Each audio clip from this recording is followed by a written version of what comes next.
certain point, because these were attacks that Jews around the world, not least in the UK, expected. They are the result of the rhetoric of the government. And unfortunately, whether the government like it or not in the UK, the terrorists went to do the act thinking that they had the backing of the British government. Whether the government's intention was that or not, the terrorist did the act thinking he had the backing of the British government. He also probably thought that he had the backing of the BBC. He probably thought he had the backing of Sky News as well, because of this excessive demonization of Israel, which you guys have been engaged in for the last 2 years.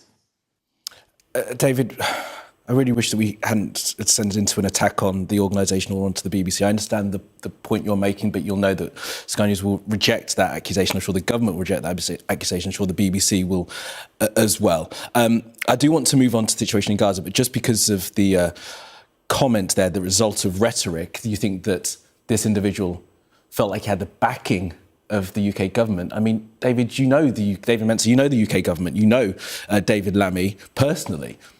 You don't seriously think, do you, that Sir Keir Starmer, David Lammy, Shabana Mahmood, anyone in this government or the previous government, through their actions, would give any kind of a justification for this individual's acts?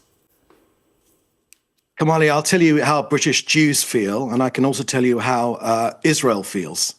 Israel feels that weakness on behalf of the government, giving in to terrorist demands, calling for a Palestinian state directly as a result of the October 7th massacre, which Hamas themselves thanked the British government for.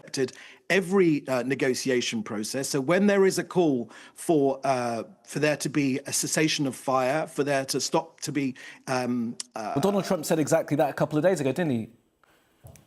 So again, you're taking the line of Hamas, Kamali, which you've done consistently. I'll give you that. You are consistent, Kamali. That's not fair. Yes, it is fair. Yes, it is fair. Yes, it is fair, Kamali. You have consistently taken the line of Hamas. Israel always. In what regard have I taken the line of Hamas? I hope that you and I are going to have a constructive conversation today. Yes, I'm happy to have a constructive So don't accuse me of taking the line of a terror group. Yes, well, that's exactly what you have done consistently.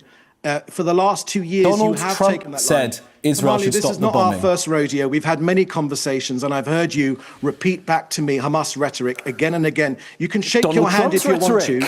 You, as a media, also bear some responsibility for the attacks on Jews in the UK. I'm not going to allow you to do that. Yes, you can. I'm not going to allow you to do that, yes, David Mensah. No, we're not. Do what Okay, let's get some specifics, can we? Because you're attacking me